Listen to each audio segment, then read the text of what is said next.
remember, like Bob Clark and Doug Campbell, they actually devoted a show. What was it called? The Lives of Fletcher Yeah, the Pratt? Lives of Fletcher Party. What a Right. joke. Yeah. What an embarrassment. I mean, those.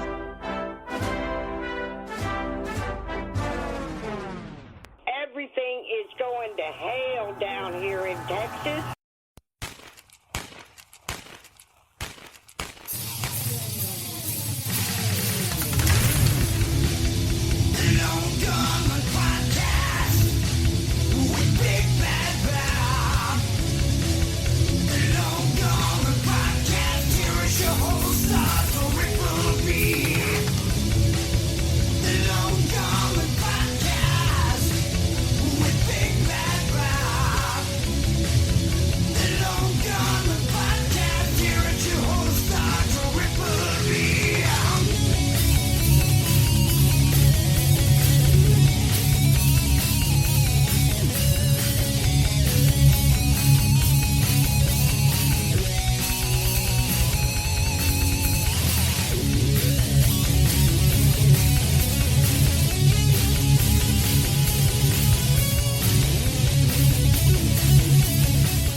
Oh, sorry. I was grooving to the music, as I am so one to do, because I love it so much. I love it. Thank you again, Roger and Shepherd of Fire, for the tunes. What's up, everybody? This is your boy, a bad Bobby, and this is the Lone Gunman Podcast, and this is milestone episode number 250. That's 250. Wow. It only took almost 10 years to get here. Let's see if my mathing is mathing correctly. Let's see. So 30 more years. I'll be 80 years old if I get to 1,000 episodes. Yeah, I don't know if that's going to happen. So enjoy them while you can, folks. Enjoy them while you can. All right. So, on this episode, we are going to get into the claims of Paul Landis, former Secret Service agent and protector of Jackie Kennedy, much like Clint Hill was. That's who he was assigned to protect. We're also going to be taking a look at the claims of author Eric Ulis. He is a somewhat swinging dick researcher into the D.B. Cooper mystery, among other things. He's been featured on Netflix and the History Channel. Very prominent guy, but he's got some very controversial views on the Kennedy assassination, shall we say. But I promise we will get there eventually. But first, we're going to hear a word from our delicious, succulent, spicy, sweet, savory sponsor of the show, Silk City Hot Sauce. How's that for alliteration, folks? Bob! Take it away, Bob. Big Bad Bob here with you for Silk City Hot Sauces. Why Silk City? Because this hot sauce comes to you directly from Paterson, New Jersey, also known as Silk City. These hot sauces are 100% natural, gluten-free, vegan, contain no chemicals, fillers, dyes, or junk. Everything is packed into recyclable glass containers because glass doesn't leach weird flavors into the product. All other hot sauces are sourced in small batches from locally bought fresh peppers. It's all about the pepper, people. I'm telling you. Your boy, Big Bad Bob, loves his food like he loves his women. Hot and spicy, but not so hot you can't eat them. So, if you love yourself some sauce and you're tired of trying to transform your bland meat into something edible, with the tip of a jar, you will transform your life forever.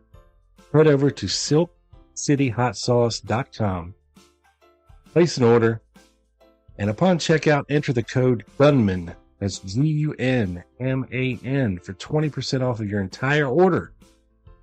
You won't regret it. Thank me later. Peace.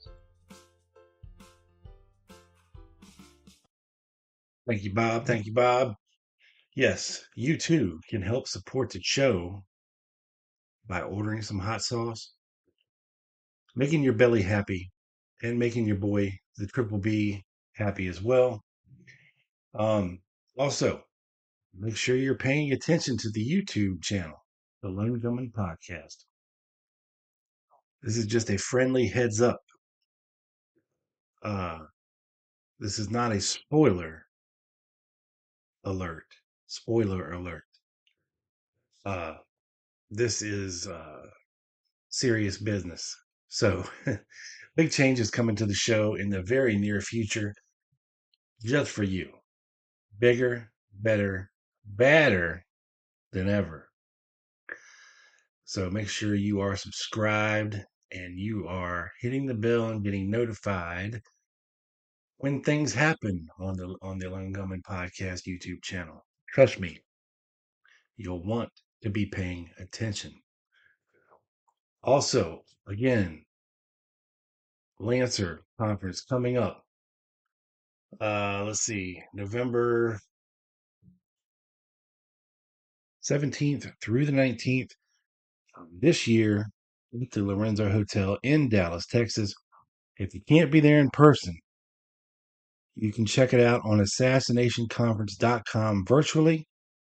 And to register, visit jfklancerpublications.com for registration details and ticket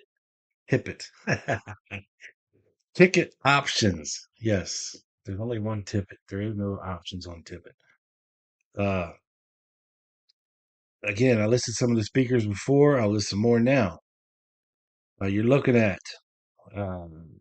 Larry Hancock, Jim Gokenauer, Greg Dudna, Andrew Keel, Johnny Cairns, Jeff Meek, Brent Holland, Mike Swanson, Janet Groden, David Boylan, Bill Simpich, Alan Dale, and other notables.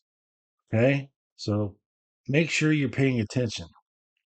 Some of the stuff that's going to be covered, of course, is Prayer Man, 12 persons of interest, lost or missing evidence and destroyed leads. There's going to be a Walker shooting panel, Lansdale Mongoose Lemnitzer Northwoods connection to the assassination and how it may have informed Lemnitzer's future work. The missing church committee testimony, the Martins. I wonder who's doing now. Destroyed evidence and Redbird Airport leads. Okay. So make sure you sign up. Go purchase tickets at jfklancerpublications.com today, people. Don't wait till the last minute. Do not wait until the last minute. All right. So before we get into the show, I just wanted to thank all of you listeners out there and supporters of the show for your dedication and your words of encouragement throughout the years. Like I said, this is a big milestone show. This is episode number 250 of the Lone Gunman Podcast. Together with Quick Hits that I do with my buddy Doug Campbell, I've done almost 300 podcasts about the JFK assassination in the past 9.5 years. That's crazy to me. That's crazy. And we're still just scratching the surface of things that we can talk about. It's amazing to me that there is so much information out there. It's crazy. And I wanted to share a personal story with you before we get into the show because I don't normally often share personal information because, of course, this all goes out on the internet, folks. Okay, and I don't want my personal privacy or my family to be bothered in any way about anything that I say on this show or harassed. Because some people who listen to the show, they listen because they hate me. They hate what I have to say, or they totally disagree with me. And some people are just crazy. So I'm very hesitant to put out my personal business online, but I will say this. I've been fortunate enough to work for a family-owned small business for the past, let's see, 22 years. For that, I had jobs, um, mostly for big corporations, where you're just a face, you're just a number, you're just a name, and you don't mean much to them. You're expendable. You're replaceable. They don't really care. They say they do, but they really don't. Um, and like I said, I've had the opportunity to work for a family-owned small business, and I wouldn't trade the experience for anything. I love where I am, and I love the business, and I love the people that own the business, and they treat their employees very fairly, and they do care. They don't just say it; they show you that they care. Um, and I got a very well. Let me preface it by saying this. So I was taking uh, basically a management class um, given to us by the owner of the company, the president of the company, and basically outline the kind of management strategy that they like to employ here. Um, and it was a very informative class, very well taught, very well led. And before one of the meetings, we normally have like an icebreaker type of thing, and they asked everyone. They passed out little slips of paper, and they asked everyone to write on there something about you that not too many people know about. Okay. So, I'm looking around the table. There's like 10 of us in the room. I'm like, okay. Well, what the hell? So I'm going to write down on here. I do a podcast. And I folded the piece of paper up and I threw it in the hat. And I think it was second or third one to pop out of there, right? So everybody's looking around the table at everybody else and saying, who do you think it is? Who do you think it is? Who do you think it is? Well, nobody got it right. Nobody picked me. So I must be hiding it really well at work. Um, so of course the question came up, well, what is your podcast about? Okay, well then here's where my uh, self-awareness is turned up to the maximum. So, you say, okay, if I say this, am I gonna seem weird for caring about this so much? So I tell them, well, I do a podcast all about the JFK assassination. And everybody's like, oh, okay, all right, cool, cool. Um, very, very interested, very supported. Um, the owner of the company, the president of the company, we're asking for links, how to listen, this and that. I'm mortified. Not really. I know, I understand. Um, but it's just, I do say some things on this show that I would probably turn red, in front of them, if I said it in front of them. But um, I'm sure they understand that it is all, you know, part of the show. The show is informative. The show is entertaining. The show is engaging. Um, so I tell you all that to tell you this. So, uh, a couple days ago, I get a phone call, and I wasn't in my office at the time, but I got the voicemail, and it's from the owner of the company, and he's a very big political guy, very up on topical news and trends and all that. Very, very, very smart man. I respect him a lot, and his advice. And he tells me he came across his news feed about the Paul Landis story. Okay. Now the owner of this company is I should say he's in his 70s. So he was alive during the time of the JFK assassination, and he remembers it, of course.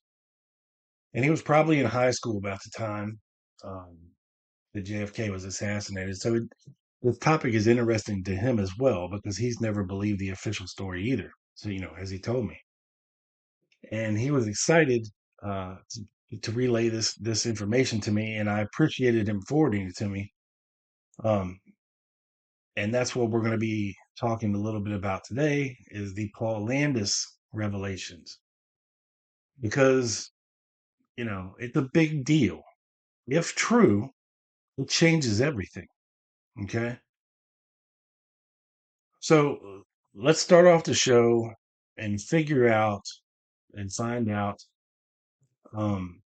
what exactly Paul Landis said recently and what he is implying. And this is just a small, 5-minute news clip. So bear with me, and I will be right back on the other side of this. Let's bring in author James Robinault, who penned a Vanity Fair article, spoke with Landis. Thank you so much for being with us. I had a chance to read your article. How significant is this new account if it is, in fact, true? Well, it is the biggest news since 1964 when the Warren Commission issued its report. This is brand new information. It was never shared until now. And Paul Landis, who's the Secret Service agent we're talking about, Jackie Kennedy's Secret Service agent, was there that day. He was in the follow-on car called Halfback, and he saw the president's head explode. You can see him in the film and in all the photographs in the car right behind the limousine. They then sped to Parkland Hospital with the president, mortally wounded. And when they got there, Paul jumped out of Halfback and with fellow agent Clint Hill tried to get Mrs. Kennedy to let go of the president, who she cradled in her lap. She would not do so for quite a while. Finally, Clint took his coat off and put it over the president's head, and she agreed to get up. When she stood up, he saw 2 bullet fragments on the actual seat itself, and then up on the ledge right behind where Kennedy's back would have hit the ledge when he was hit with the final shot, was this intact, pristine bullet that he picked up and took with him into the hospital. Once he was in the hospital, he left it on Kennedy's stretcher. He and Mrs. Kennedy were in trauma room 1 for about a minute, and he left it on the stretcher knowing Kennedy was mortally wounded and dead and wanted the bullet to be with his body at the time of the autopsy. So it's hugely significant because it completely undercuts the Warren Commission's single bullet theory. It truly does, James. I mean, at the heart of this account, this largely intact bullet, that how did it wind up on the ledge of that back seat? Yeah, I mean, as I wrote in Vanity Fair, we're never going to know for sure, but what seems to have happened is Kennedy was shot right back here in his upper shoulder, not in his neck, as the Warren Commission said, but upper shoulder. And it appears the bullet was undercharged, which happened with these World War II vintage bullets that were being used. So it was sticking out of his back.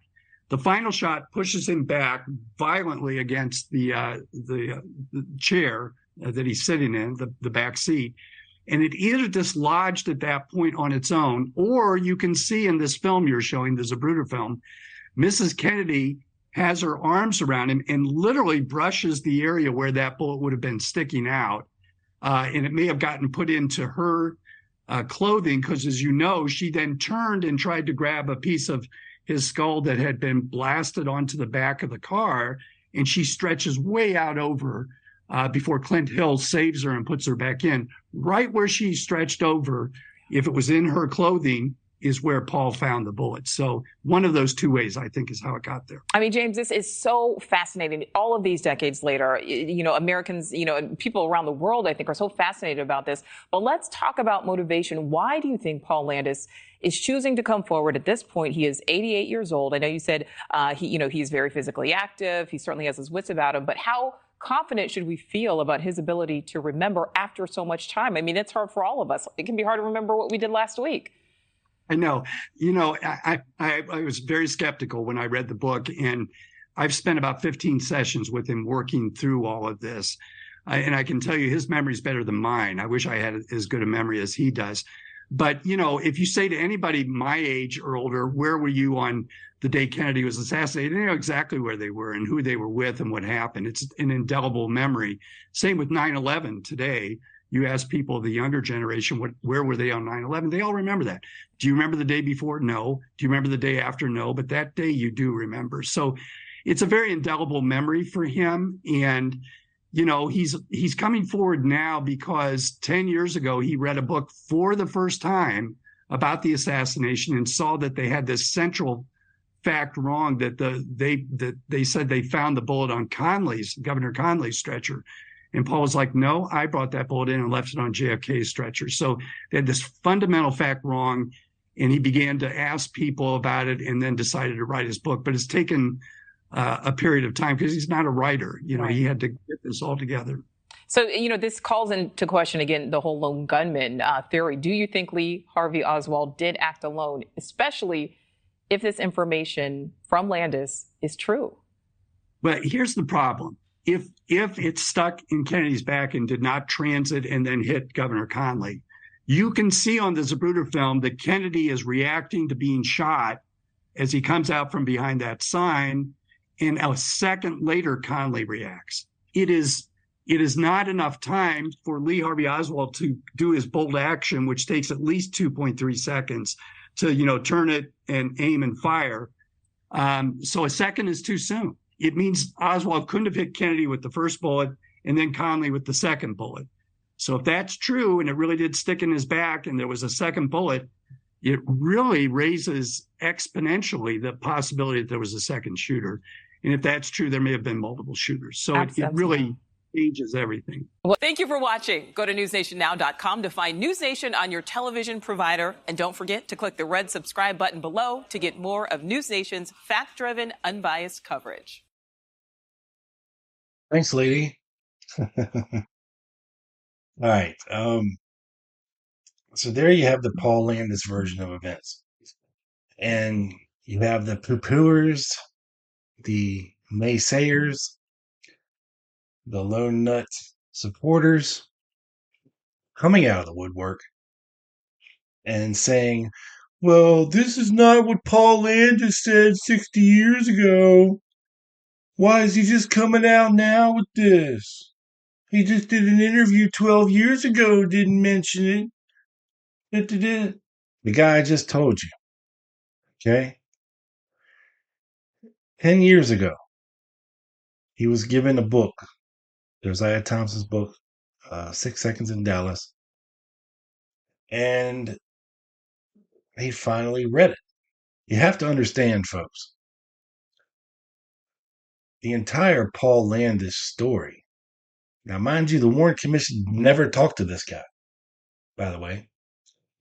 He's 15 feet away from Kennedy and never talked to this guy.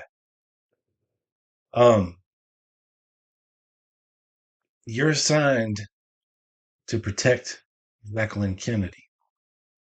You're part of the Secret Service. You are in the follow-up car. And the President of the United States' head explodes in front of you in a hail of bullets. There's not even enough time for this guy to react like Clint Hill did and get off and run. Everyone acts different. And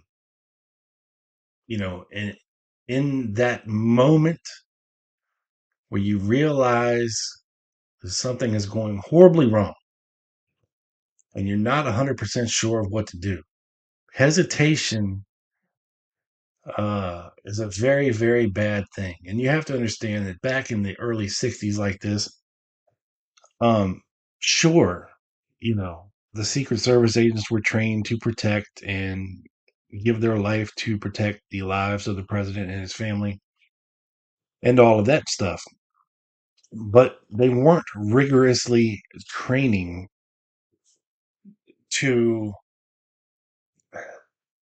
act without thought, muscle memory. You have to be familiar with that situation. And I couldn't tell you if they trained exactly for a situation like this and what exactly to do. in a situation like this, what do you do? There is no time to think. You just must react. And out of all of the Secret Service people in and on that car, Clint Hill is the only one that did anything correctly. Even the two driving the limo hit the brakes when they should have hit the gas. So,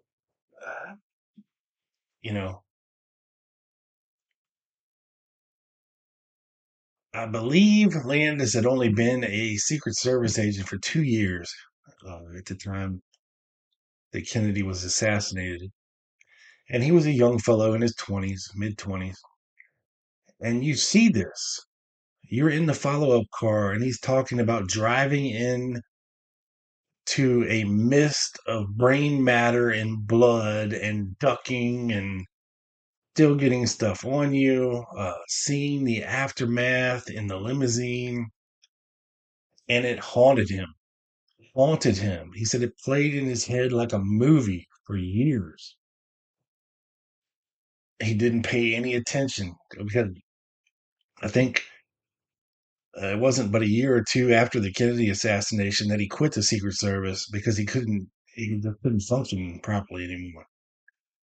It takes a toll on you, to have that replay in your head, while you're trying to go to sleep every night. To always constantly be looking over your shoulder and expecting the worst or fearing the worst that can happen and facing your own mortality. And all this takes a toll on somebody. So, like I said, the Warren Commission never interviewed this guy. Okay.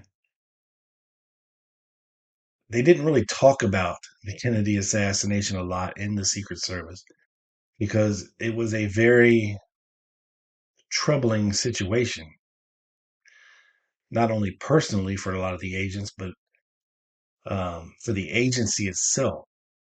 It was a failure for them. So when something like that happens, you really don't want to dwell on it. You want to move forward and ensure that it never happens again.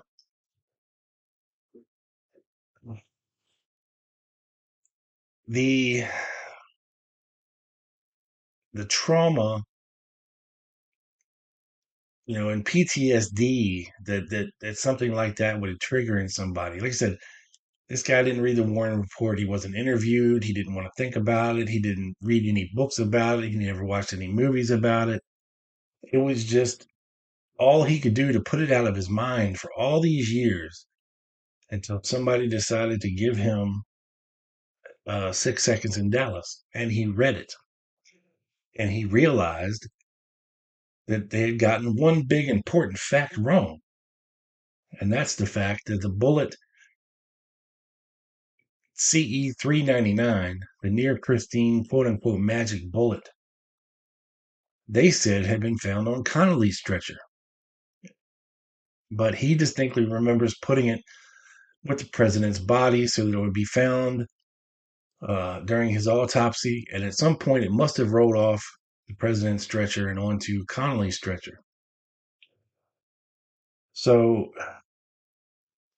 like I said, if true, it changes everything. It changes the shot sequence, or possibly could. Like I said, the lone nutters, want to poo-poo this guy, and I don't hold it against him.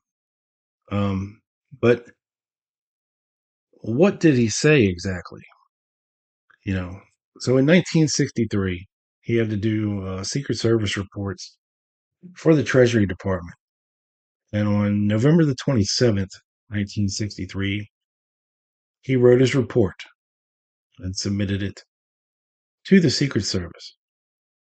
And he says, at this moment, I heard what sounded like a report of a high-powered rifle behind me. My first glance was at the president, as my eyes were almost straight ahead at that time. I did not realize that the president had been shot at this point. I saw him moving and thought he was turning in the direction of the sound. I immediately returned my gaze to the building, which I had observed there. At a quick glance, saw nothing, and dropped my eyes to the crowd at the intersection, scanning it quickly from right to left. I saw nothing out of the ordinary and thought that the sound may have been a firecracker, but I couldn't see any smoke. In fact, I think I recall Special Agent Jack Reddy saying, "What is it, a firecracker?" I said, "I don't know. I don't see any smoke." All during this time, I was scanning the crowd and returning my gaze to the president's car. By then, I think I had my gun out, but I do not recall exactly when it was drawn. I then thought that maybe one of the cars in the motorcade had had a blowout that had echoed off the buildings. I looked at the front right tire of the president's car and saw it was okay, and glanced to see the rear right tire, but could not, as the follow-up car was too close. In fact, from my position on the running board of the follow-up car, I could not see the rear bumper of the president's car. I glanced back towards the president, and he still appeared upright in his seat, leaning slightly towards Mrs. Kennedy. It was at that moment I heard a second report and saw the president's head split open and pieces of flesh and blood flying through the air. I also remember Special Agent Clint Hill attempting to climb onto the back of the car at the time the second shot was fired. I would guess that the time between the first and second shot was approximately 4 or 5 seconds. My reaction at this time was that the shot came from somewhere towards the front, but I did not see anyone on the overpass, and I looked along the right-hand side of the road. By this time, we were almost at the overpass, and the only person I recall seeing was a Negro male in light green slacks and a beige-colored shirt running across a grassy section towards some concrete steps and what appeared to be a low stone wall. He was in a bent-over position, and I did not notice anything in his hands. By now, the president's car and the follow-up car were traveling at a high rate of speed. We passed under the overpass, and I was looking back and saw a motorcycle policeman stopping approximately where I saw the man running. I do not recall hearing a third shot. Paul Landis Jr., 1920, or November 27, 1963.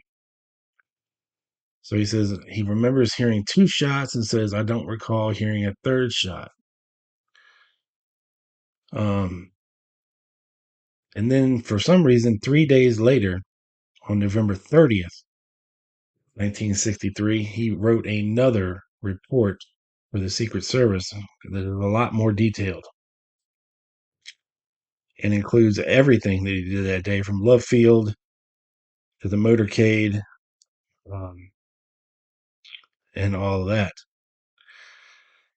He says, just before we reached the heart of downtown Dallas, I remember noticing some new-looking, very high, multi-storied skyscrapers, and I remarked to Jack Reddy that there were even people way up on the roof of one. I think the motorcade made a right turn onto Main Street, as that is the only street sign I saw and remembered. I remember thinking to myself that every town I know of has a Main Street. And then they're talking about traveling down Main Street, and okay. We reached the end of Main Street. We turned right and approached a gradual left turn. As we approached the intersection, and while we were turning left, the crowd seemed to thin and almost disappear around the turn. Excuse me. I then made a quick surveillance of a building which was to be on the president's right once the left turn was completed. It appeared to be the last one in sight.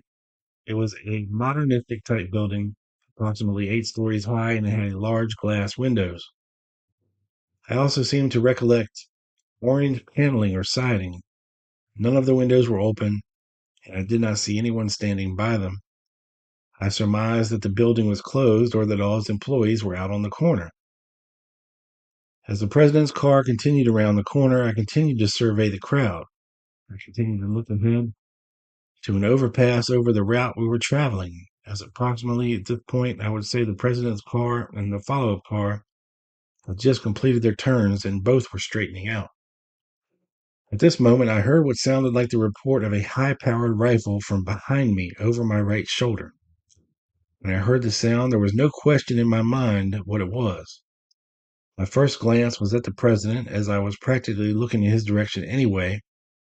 I saw him moving in a manner which I thought was to look in the direction of the sound. I did not realize that President Kennedy had been shot at this point. I immediately returned my gaze over my right shoulder toward the modernistic building I had observed before. With a quick glance, I saw nothing, and immediately started scanning the crowd from right to left. I observed nothing unusual and began to think that the sound had been that of a firecracker, but I hadn't seen smoke. All this time, I continued to scan the crowd, returned my gaze towards the president's car, and he talks about the tires again, checking them out. I also thought of trying to run and jump on the president's car, but did not think I could make it because of the speed which we were traveling. I decided I had better stay where I was so that I would at least be near the First Lady to whom I was assigned. I think that it was at this point that I thought, faster, faster, faster. I think we can knock it out of the area soon enough. However, I don't have any idea as to how fast we were moving. I had drawn my gun, but I'm not sure exactly when I did this. I did leave my suit coat unbuttoned all during the motorcade, thinking at the time that I could get to my gun faster this way if need be. I glanced toward the president, and he still appeared to be fairly upright in his seat. I think Mrs. Kennedy had her right arm around the president's shoulders at this time. Remember what he said about possibly her arm may have brushed the bullet out of his back and onto the little ledge.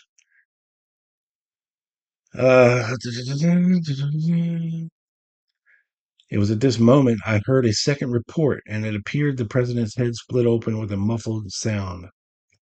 I can best describe the sound as I heard it as the sound you would get by shooting a high-powered bullet into a 5-gallon can of water and shooting into a melon. I saw pieces of flesh and blood flying through the air, and the president slumped out of sight towards Mrs. Kennedy. The time lapse between the first and second report must have been about 4 or 5 seconds. My immediate thought was that the president could not possibly be alive after being hit like that.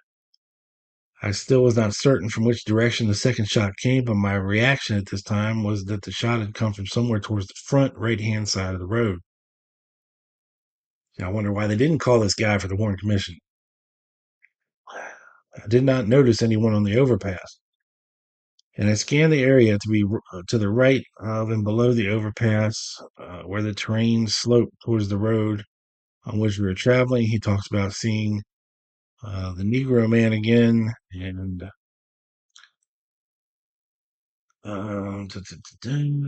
he was looking back towards the follow-up car, shaking his head back and forth, and gave a thumbs down sign with his hand. Asked if anyone got the exact time of the shooting, and someone said about 12:30 p.m. Then someone told me to get inside the car and pulled me by the arm. My sunglasses fell off, and Special Agent Bennett handed them to me. By now, we were on an expressway, and a few people were standing in spots along the way waving as we went by. Sometime around 12:37, we arrived at Parkland Hospital. I immediately ran to the left rear side of the president's car, reached over and tried to help Mrs. Kennedy by taking hold of her shoulders. She did not want to let go of the president, whose head she held in her lap, and she was bending over him. She said something like, "No, I want to stay with him." And then Agent Hill, in the meantime, covered up his head with his jacket. I remember Mr.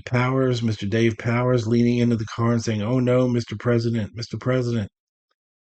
By this time, someone was lifting the president's body out of the right side of the car.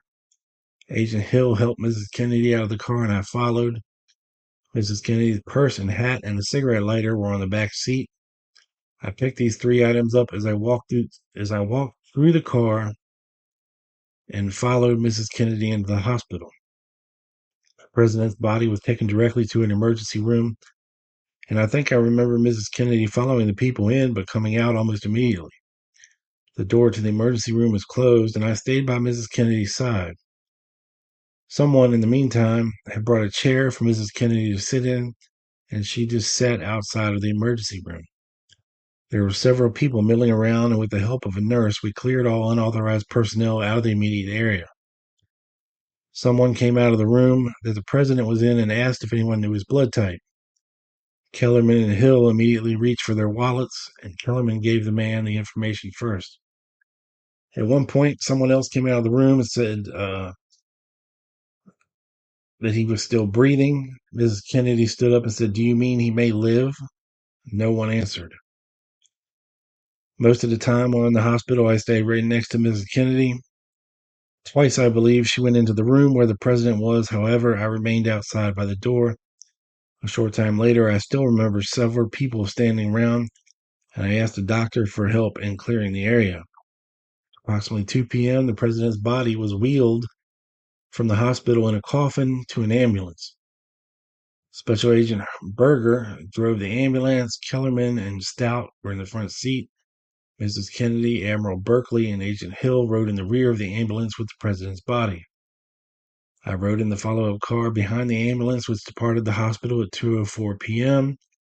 10 minutes later, arriving at Love Field, they loaded the president's body onto Air Force One, and basically goes on to say that they finally arrived back at the White House at 4:24 a.m.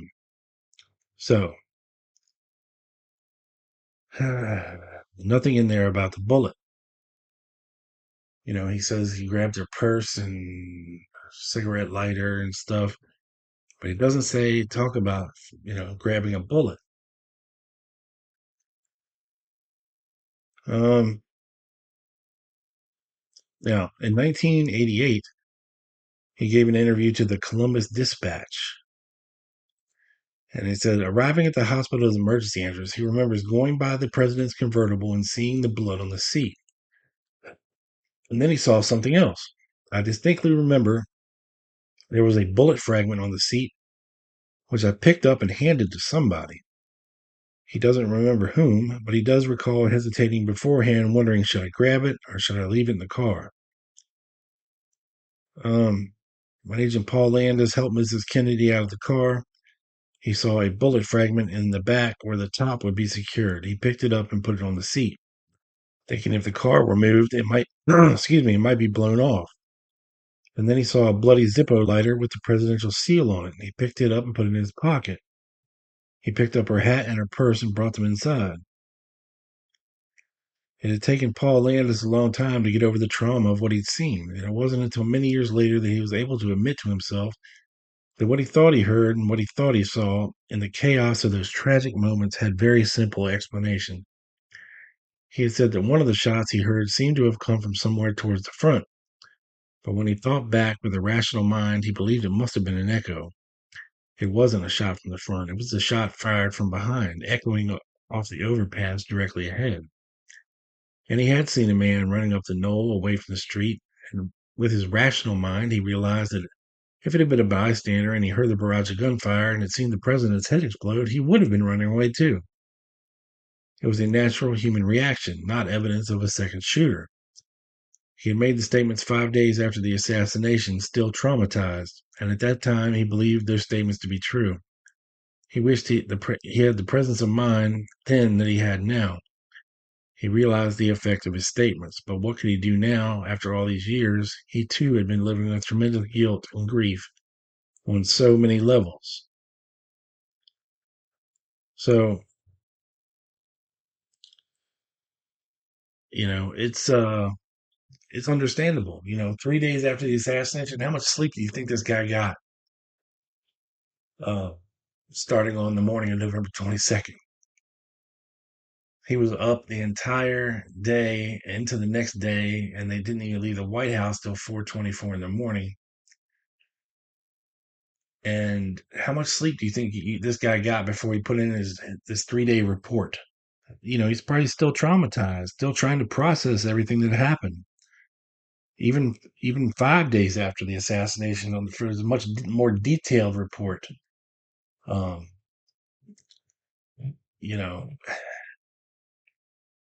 It's hard to say. And a lot of people forget that, I think it was gosh, 8 to 10 years ago now, a neighbor of Secret Service agent, the guy who was driving the follow-up car, Sam Kinney, had come forward and said that Sam Kinney had found the magic bullet in the back seat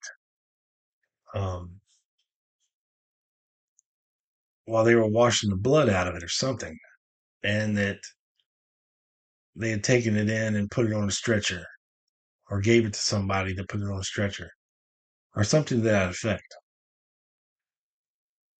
But maybe, since it was secondhand information coming from Sam Kinney, who had passed away, to his neighbor, he had maybe been standing around the garage drinking a beer with one day, and he's retelling the story as, we did this, we did that, maybe not I did this or I did that. He could have been aware that Paul Landis had found the bullet, on the back ledge of the seat of the limousine and took it in and put it on a stretcher. But maybe Sam Kinney didn't do it himself, but maybe at some point he would have heard that Landis did this. So instead of naming him, he might have either said we did this, or he may have even taken credit for it and said, I did this, so as not to put Landis' name out there on blast. Who knows the actual truth about this? But to me, to put a bow on all this, it is perfectly reasonable to me, Landis' explanation for not coming forward with this information until now. And like I said, if true, we are going to be forced to reevaluate the entire shot sequence.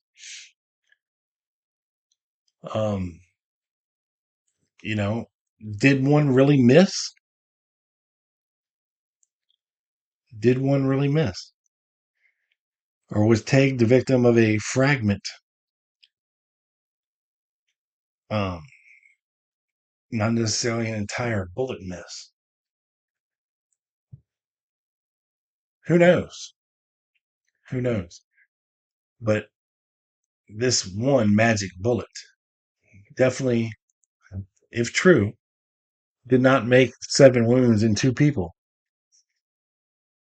And with 3 shells being found on the 6th floor, you have to only have 3 shots. And if you're telling us that one missed, well, then that creates a whole lot more wounds that need some splaining, for sure. So I'll just leave that there for everybody to process and take in and, really evaluate it for yourself and take another look at things with this in mind. This could be one of the biggest revelations to come in the past 60 years. Like I said, if it's true, well, it changes everything. Next up, moving over to somebody who has done just that, rethinking the shot sequence. We're going to look at the claims of a researcher by the name of Eric Ulis.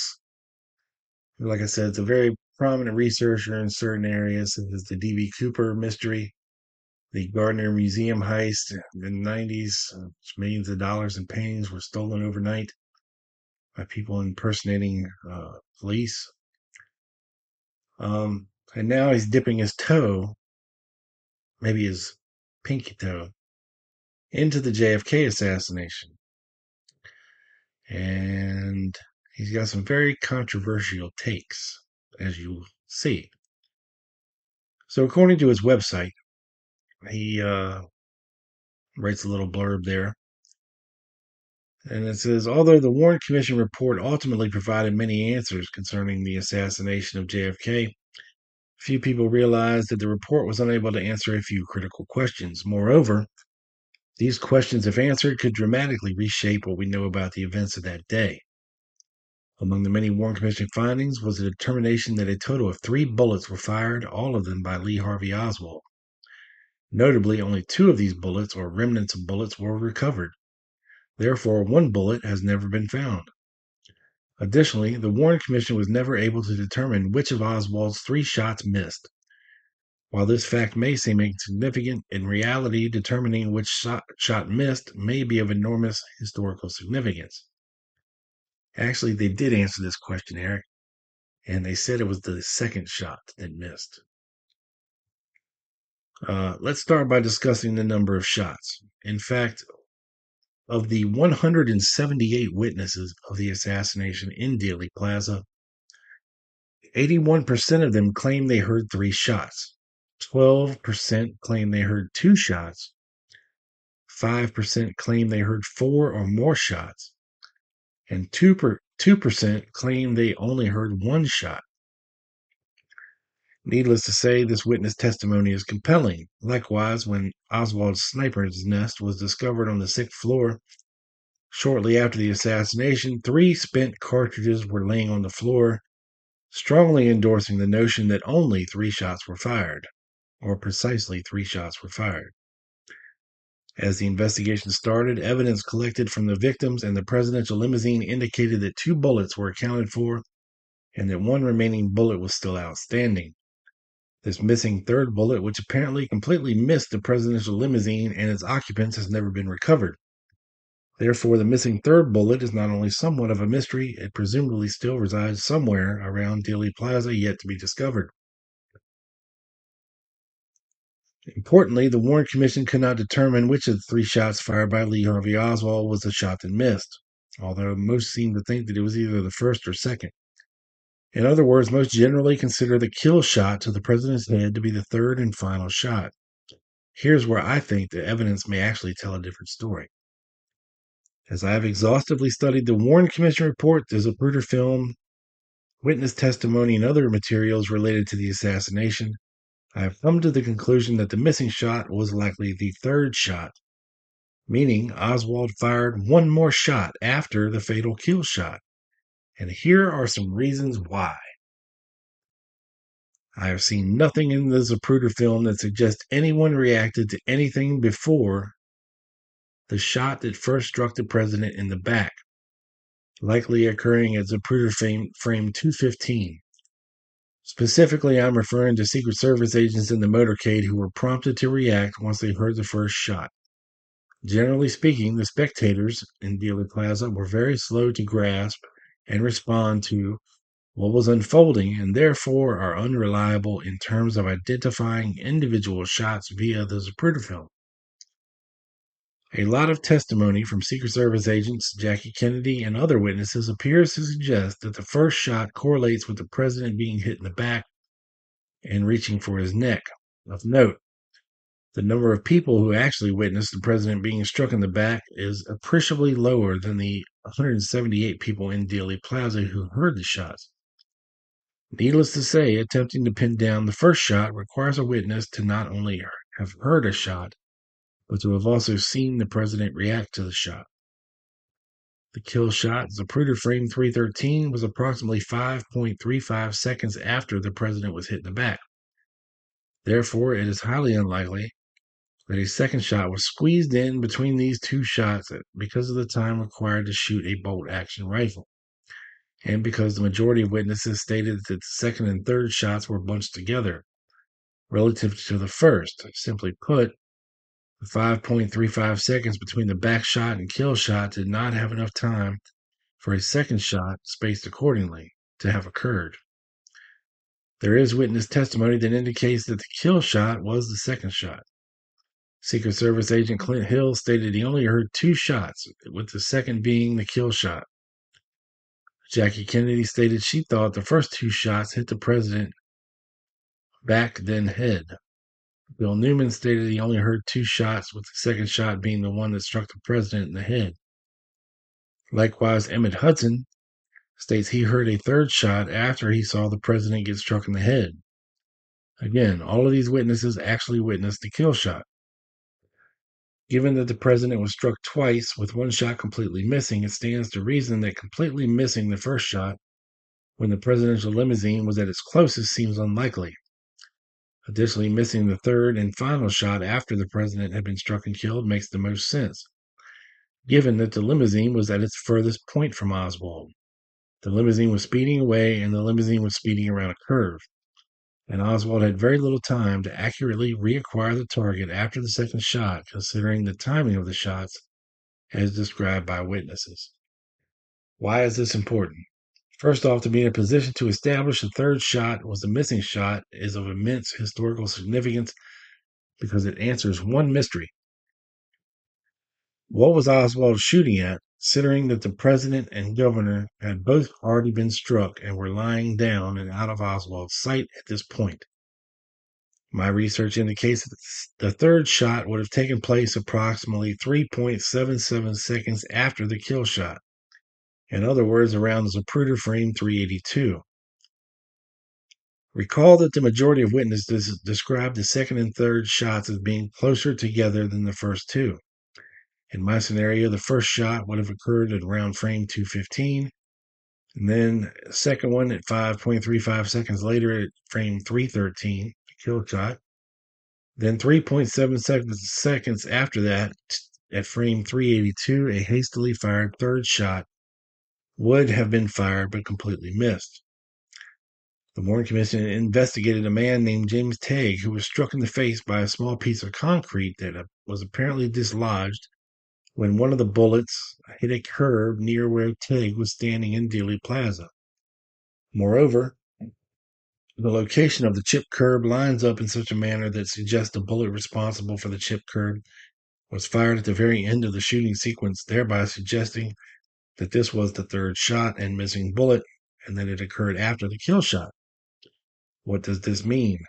Upon researching the approximate moment that the missing third shot would have been fired, and pondering the previously asked question, what was Oswald shooting at, a chilling possibility comes to light. The answer to this question is revealed when one takes a look at Zapruder frame 382. It is at this very moment that Jackie Kennedy is climbing upon the trunk of the limousine to retrieve a piece of the president's skull.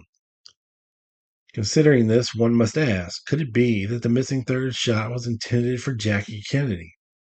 Indeed, I believe the evidence suggests that this may be the case.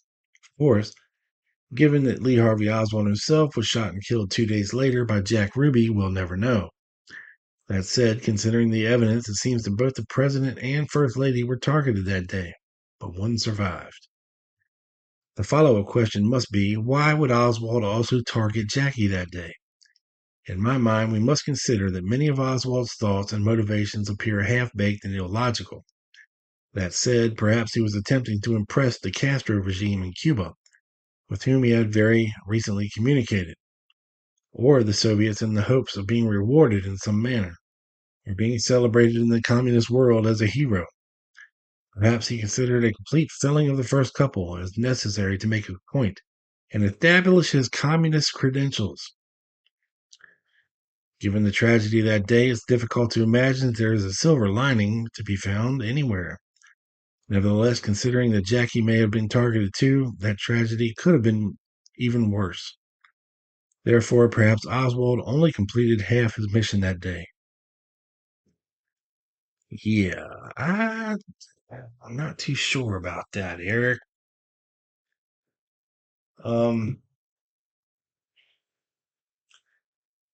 Now to read that, and he says more information and new revelations and updates will be coming at CrimeCon 2023, so pay attention. Yeah, okay, we'll wait for that, I guess. But Eric was recently on a different podcast by the name of Crawlspace, and to hear him speak the way that he speaks, so confidently and very matter-of-factly, as though, and you'll hear it. Like, this is not for dispute. This is facts. He's very Fetzer-esque, if you will, in his assertions. And I'm going to play you a little bit of it just so you can hear what I'm talking about. So here is Eric Ulis on the Crawlspace podcast talking about this very thing that we just read. So take it away, fellas. So tell us about this latest subject that you emailed us about. It's historical and very close to your heart. Yeah, tell us all about this story. Yeah, this deals with the John F. Kennedy assassination. I'm a very big fan of JFK. I've been a big fan for as long as I can remember. And I've not only studied his life extensively, but I've also spent some time looking at the assassination. And I'll say from the word go here that I am absolutely convinced, and I think it's been proven well beyond a reasonable doubt, that the assassination of John F. Kennedy did not involve any kind of conspiracy. Rather, it was just as the Warren Commission said, it was one lone crazy guy who took 3 shots at the president and ultimately hit his target. And there's red flag number 1, folks. Keep digging, Eric. History has forever been changed because of it. So, that's just kind of where I am with respect to that. Now, having said that, there's one particular part related to the assassination that I've always just found kind of fascinating, and that relates to which of the 3 shots that were taken at John F. Kennedy missed. Because I'm not sure if there are many people who know this, but again, there were 3 shots taken at the president, and when the Warren Commission looked into this, they recovered 2 of the bullets or parts thereof. The 3rd bullet is completely missing, so that's indicative of a shot that just completely missed the president, completely missed the limousine, everything. Obviously, it was never recovered, and the Warren Commission was never able to determine which of the 3 shots missed. Was it the first shot? Was it the second shot? Or was it the 3rd shot? Now, several years later, there was the House Select Committee on Assassinations that revisited the assassination, and they issued a report in 1979. Now, that committee actually came to the conclusion that it was the first shot that missed, and it was the second shot that hit Kennedy in the back that caused his arms to kind of flail up. We've probably all seen that footage in the famous Zapruder film. And then it was the 3rd shot that hit the president in the head, and we all know what happened after that. Now, and that is, shall I say, that's pretty much the prevailing wisdom as far as it goes. That is that the first shot that missed, ironically, when the limousine was at its closest point to Lee Harvey Oswald in the sniper's nest. Well, in my mind, it just didn't pass the smell test. There are some problems I had with that, and I wasn't so certain. And through an extensive amount of research and investigation on my part, I ultimately determined with 100% confidence on my part that it was actually the 3rd. I determined my part. I researched my part. I. Damn, narcissist much? Shot that missed. Was the 3rd. Lee Harvey Oswald took a 3rd shot when the limousine was actually racing away from the scene because the president had been killed with the 2nd shot. And it was at that point that the limousine was actually at its furthest point from Lee Harvey Oswald in the sniper's nest.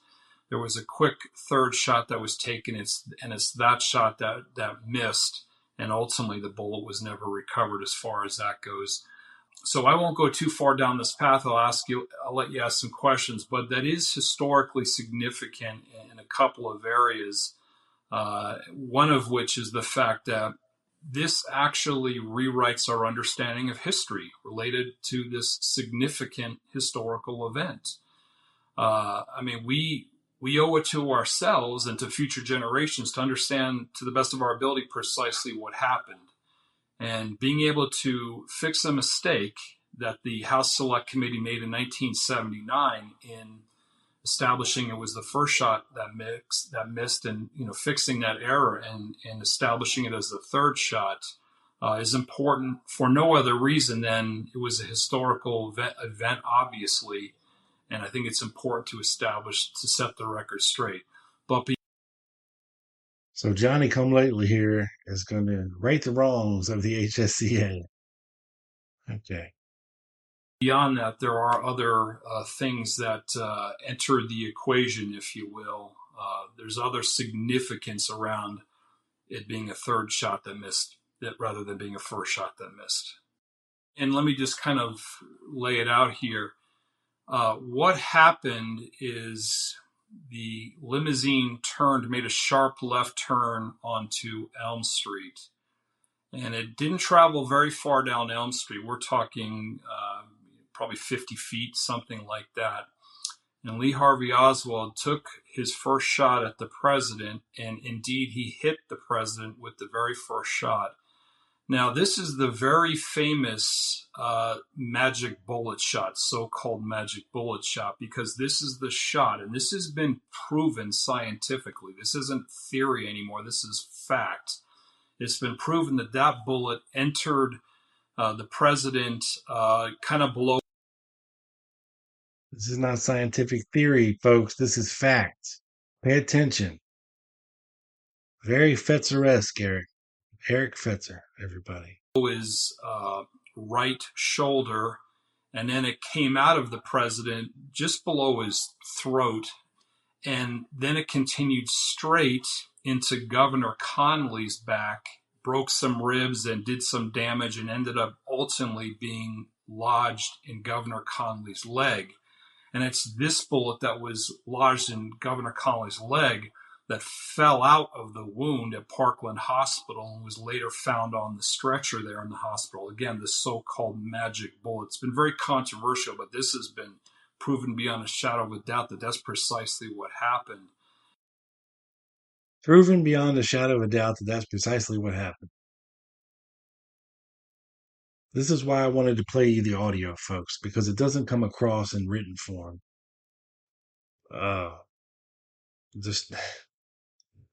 Just the audacity of this guy. All right. Keep digging, Eric. Keep digging that hole, bud. It was the second shot that was taken 5.35 seconds later that hit the president in the head. And this is depicted on the very famous Zapruder frame 313. And then it was about 2.5 seconds later, approximately Zapruder frame 360, that there was a third and final shot taken that completely missed. And it would have been that third shot that didn't hit anything and, of course, was never recovered. And just in your opinion, and even in your research, how common is it for, and I know people are thinking this, but really a bullet fell out of somebody? How common is that? Well, it depends upon the situation, and it's very important to understand what's happening here. And again, this has all been proven. The bullet, entered. Again, this has all been proven. For those in the back, this has all been proven. Listen to what I'm saying. Kennedy traveling quite fast. I want to say it's somewhere around I think 1,200 feet per second, something in that neighborhood. And as it traveled through his body, it slowed down a little bit, and then it was back, in open air, and then hit Governor Connolly. And when it hit the Governor Connolly, the bullet was actually slightly tumbling, and that you can see that in the shape of Governor Connolly's wound that is in his back. And then the bullet hit some ribs, broke some ribs, ricocheted, ended up hitting his wrist, and then actually exiting near his wrist and dislodging in his knee. And the entire time that this is happening, it stands to reason that the bullet is losing velocity. So by the time the bullet actually leaves his wrist and enters his leg, it's traveling at about 400 feet per second, and this is according to analysis. So it's fast enough to actually lodge within the flesh of his leg, but it's certainly not going to go into the center of his leg or go completely through the guy. So what you have here is you have the bullet is once again within his leg, but it's just within the leg, the flesh. through all of everything that happened up from that point leading up to Parkland Hospital and being on a stretcher and everything else, the bullet just kind of was plopped out, this basically the flesh kind of just plopped it out, and it was just laying there on the stretcher, and it was recovered there. So that's what happened. And it's important to understand that, a lot of this stuff would be very difficult to analyze and prove back in 1963 at the time of the assassination. But it was actually 1991. There was a company called Failure Analytics that applied then state-of-the-art technology related to all this stuff that proved unequivocally what had happened. And indeed, they've actually replicated that shot. It's very easy to replicate now when you situate President Kennedy relative to Governor Conley and, pull the trigger. They've been able to replicate. They've essentially been able to replicate that shot. So again, this is fact. This isn't conjecture. This is fact. So, well, what the heck does Oliver Stone have to say about that then? Doesn't matter what Oliver Stone has to say about that, because this, again, is not conjecture. It's a proven fact, folks. Listen to what I'm saying. It probably doesn't make for a very sexy Hollywood story, so therefore, that's not going to work. We're going to have to come up with guys jumping out of manholes and grassy knoll shooters and everything else, even though there is absolutely zero to back it up, zero evidence to back it up. Okay, so in that movie JFK, that's what we were. Yeah, absolutely zero evidence, Eric. Sure. Right, like it's sometimes the universe has a way of kicking you in the nuts when it comes to relevant timing of your revelations. Paul Landis couldn't have come out at a better time, you idiot. Referring to they talk about the magic bullet. So that bullet did go through quite a bit of I don't know, of a journey, I guess, to end up on that stretcher. Not exactly magical, but tell me about the third shot. So that was never found? How is that possible? Well, because the reason one of the bullets was never found is because it just completely missed the limousine and the president and everything. And, I think what happened is it hit basically the street and it just disseminated. It just kind of almost evaporated. And what actually happened with the third bullet here is that when the third shot was taken. Yeah, 'cause that's what bullets do when they hit the street. They evaporate. Anybody else remember that 3-finger size hole under the grass? 3 fingers. By Oswald after the president was already dead and leaning over to the left. And Governor Conley is also leaning to his left, and Governor Conley's wife, who is sitting directly next to Governor Conley, is actually kind of laying on top of him. Again, just for clarity purposes, the governor and his wife were sitting in front of Jackie Kennedy and the president. The governor and his wife were sitting on on jump seats, basically, in the limousine. So these jump seats actually were a little bit lower than the bench seat that the president and the first lady were sitting on, right behind him, immediately behind him. And in the case of Governor Conley, he was actually about 6 inches to the left of the president. In other words, Governor Conley wasn't situated precisely in front of the president. He's situated slightly to the left. But the third shot that missed, which I think was a shot, taken quite rapidly, I believe that hit the pavement. And we actually have a witness that saw it hit, a guy named Roy Skelton, who was on the triple underpass, who was from a vantage point above the limousine as the limousine was approaching what's called the triple underpass. So he saw this entire thing, and Roy Skelton, that's Red Skelton's little brother, for those of you out there who didn't know that. Actually testifies that he saw the president get hit in the head, and then he said there was a shot after that, after the president was hit in the head and dead, that he said he heard and saw, because there was like a gravel that was tossed on the road, like he could see it kind of kick up some gravel or dust or words to that effect on the road there. So what happened is the bullet apparently hit there, and it was a full metal jacket bullet.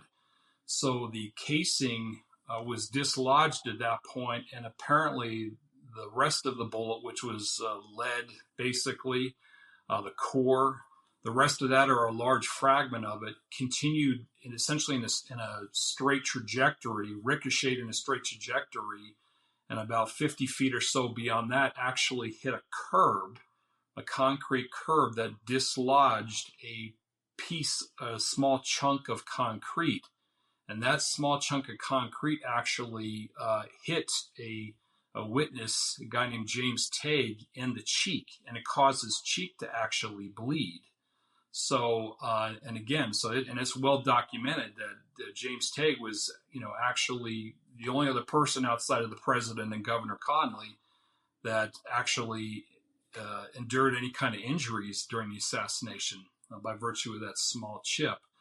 And importantly, the curb, that concrete curb that was hit by the bullet that clipped off a piece of concrete that hit Mr. Tague, that was sent in for analysis. They literally sawed out a portion of the curb there and analyzed it. And it showed that it had lead and antimony on it. There was lead and antimony that was smeared on it. You can kind of see the shape, the direction that the bullet came from. And of course, again, lead and antimony is what the interior of the bullet is made of. There was no indication of copper, and the jacket was made of copper. So that completely supports the whole thing of the bullet initially hitting near the president's limousine on the sidewalk, or rather on the street or right near there, and that copper metal jacket being discarded, and then the rest of the bullet moving on. But ultimately, the bullet was completely disintegrated, apparently, and nothing was ever found. Could it be possible that someone had picked it up? I think the only thing that could have plausibly been picked up was the copper jacket, but even that, according to experts, would have just basically kind of evaporated. And certainly the lead antimony core hitting the curb, which it did pretty hard to dislodge a piece. Evaporating bullets again. Evaporating bullets everywhere. That thing just vaporized. So I just don't think they're, nowadays with, the kind of sophisticated technology we have now, we could probably run over some, metal detector equipment and x-ray machine and actually pick up very small fragments. But, this is 1963, and they're still trying to figure out what happened and in what order and everything. And by the time they kind of started putting it all together, there was just nothing to be found there. Bullets. So the first one is the magic bullet, the one that goes through Kennedy's shoulder, through his neck area, chest area, and then travels through Connally and ends up on the stretcher. So that's the first one. The second one is the one that hits JFK in the head, and the third one is the one that hits the sidewalk. Is there any information on the one that hit Kennedy in the head? Yes, that fragment of that bullet was actually discovered. Fragments of the bullet were discovered in the limousine, because a part of it actually hit the windshield. Basically, there's a chrome frame around the windshield, so part of it hit that, and fragments of the bullet were actually found in the limousine near the president's feet and so forth. So they recovered several fragments of that, and obviously also recovered clearly the magic bullet. So I'm trying to think off the top of my head what percentage of the kill shot bullet was recovered. I can't remember. Obviously, it wasn't the entire bullet. There were some small pieces, but it was a significant portion of that bullet. So yes, those two bullets are accounted for. Okay, so then what would it mean for history? Let me back up a little bit here and talk a little bit about the witnesses and so forth.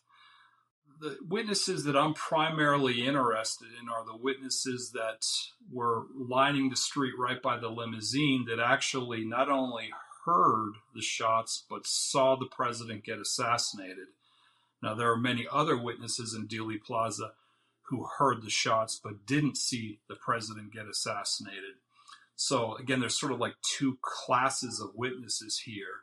When looking at the witnesses that both heard and saw the president get shot, it is unanimous, as far as I can tell, that all of them said that the first shot hit the president in the back, and they described the president's reaction to that shot as either stiffening up or standing up or raising their arms, words to that effect, which we all recognize as, when he was holding his arms up and everything.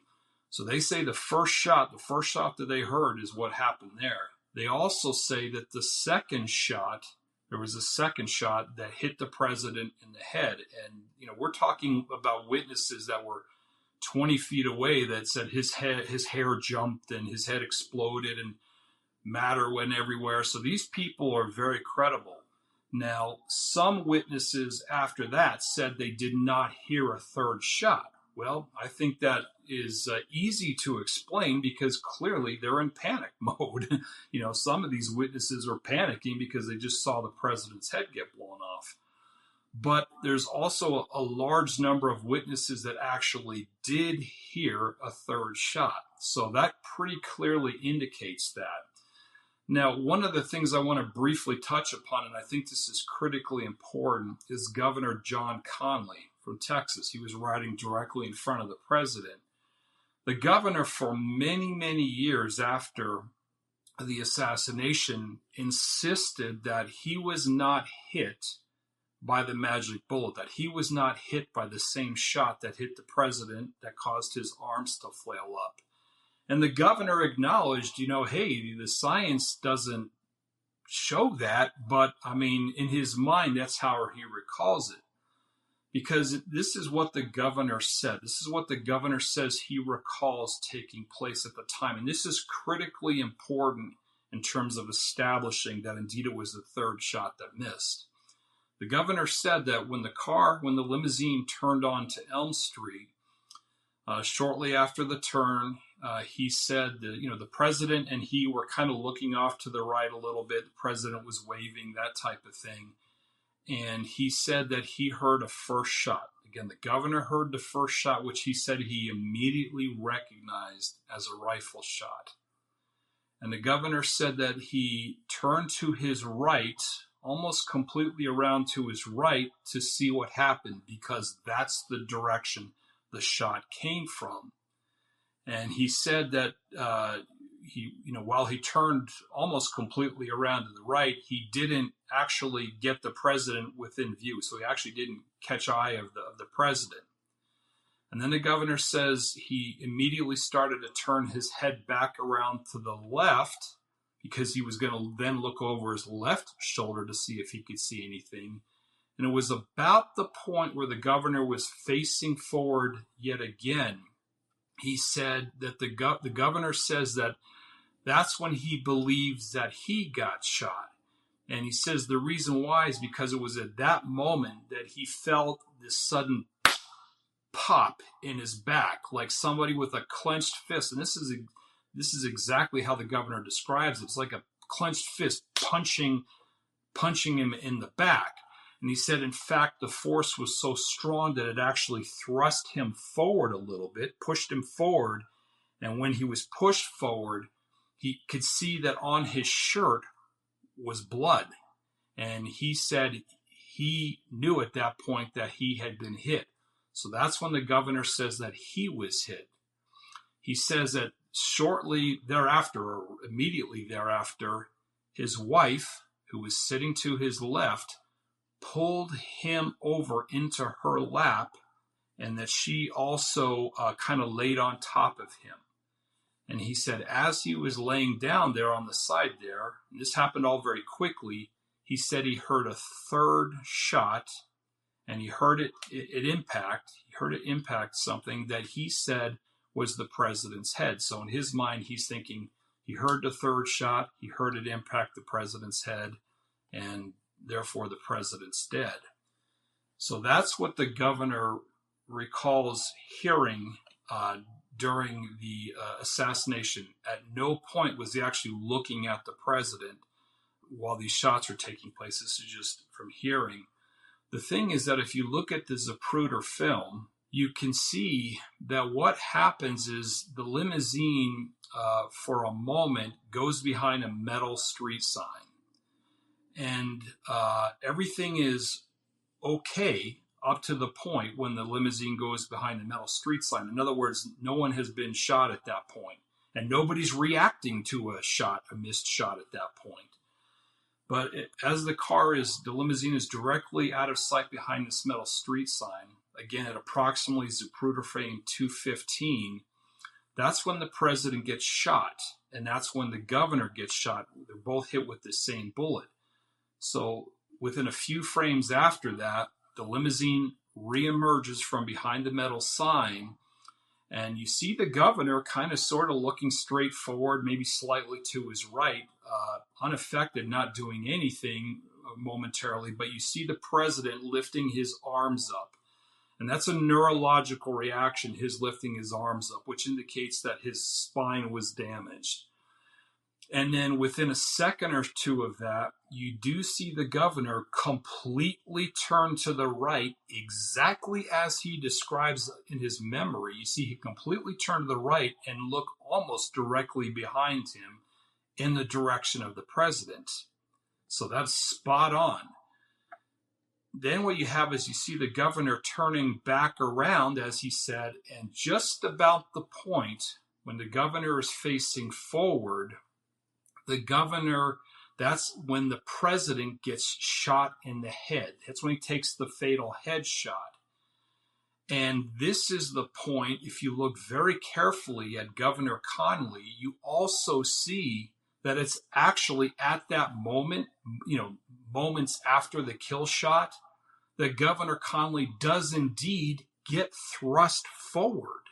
He actually gets thrust forward, just as he recalls, and then right after that gets pulled to the side by his wife, just as he recalled.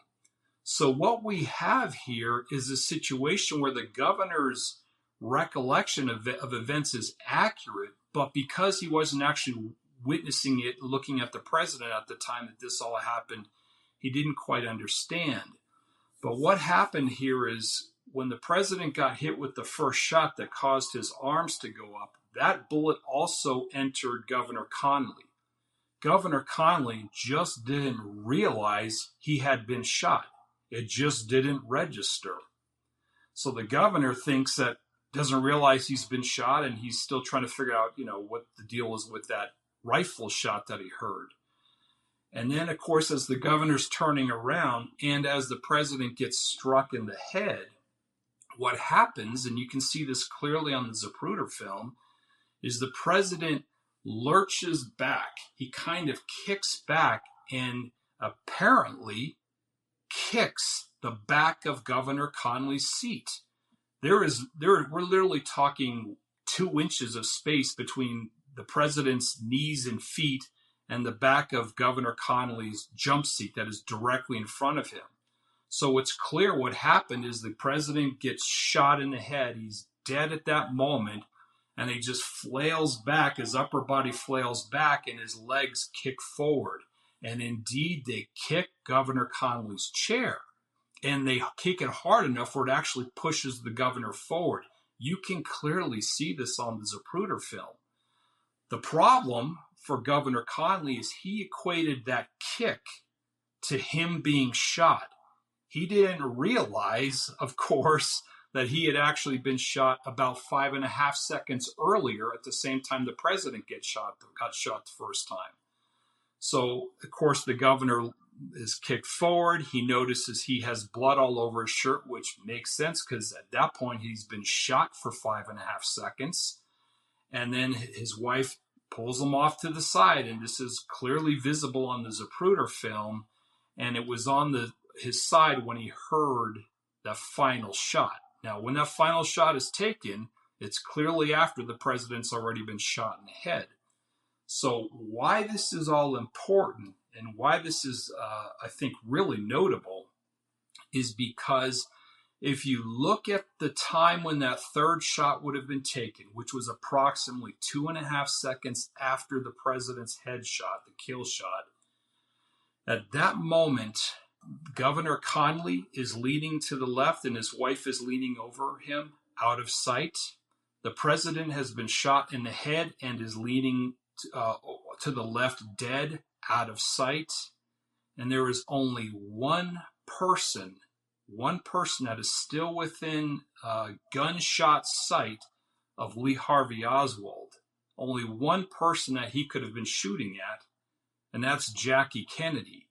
In fact, it's at that exact moment that Jackie Kennedy is actually climbing on the back of the trunk of the car in a particularly high-profile position that third and final missed shot took place. So it does appear to indicate that Lee Harvey Oswald wasn't just trying to kill the president, he was also trying to kill the First Lady.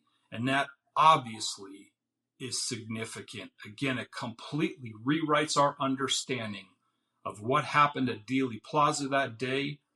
And importantly, it causes us to step back for a moment and contemplate that as bad as November 22nd, 1963 was with the assassination of the president, apparently it could have even been worse. Apparently the First Lady could have also been assassinated. I mean, that would have been extraordinarily significant. If you think about the things that Jacqueline Kennedy went on to do with the remainder of her life, and I mean, just the charitable work that she did and everything that came from her trauma that she was able to overcome and do something better in the world. Yeah, that would be an extraordinary loss. So I'm wondering, this all happened really fast, right? This all happened within the time frame of a few seconds. So there's 3 shots. And you have Lee Harvey Oswald, who, by the way, I just want to remind people, he was 24. Crazy, right?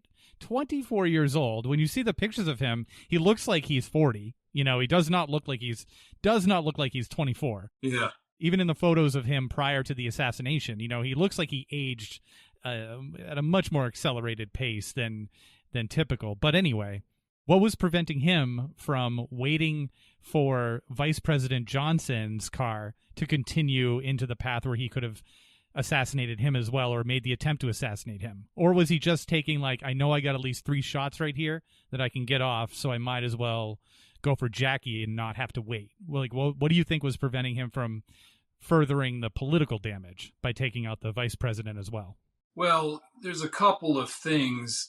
First of all, I think Lee Harvey Oswald, who is a demonstrated just loser. I mean, he's a certifiable loser. I mean, here's a guy who defects to the Soviet Union, then he undefects from the Soviet Union, then he tries to redefect to the Soviet Union, gets denied, then he decides he wants to defect to Cuba. You know, so this guy was just a loose cannon. And very importantly, several months before the president was assassinated in Dallas, there was a guy named General Walker who was also almost assassinated.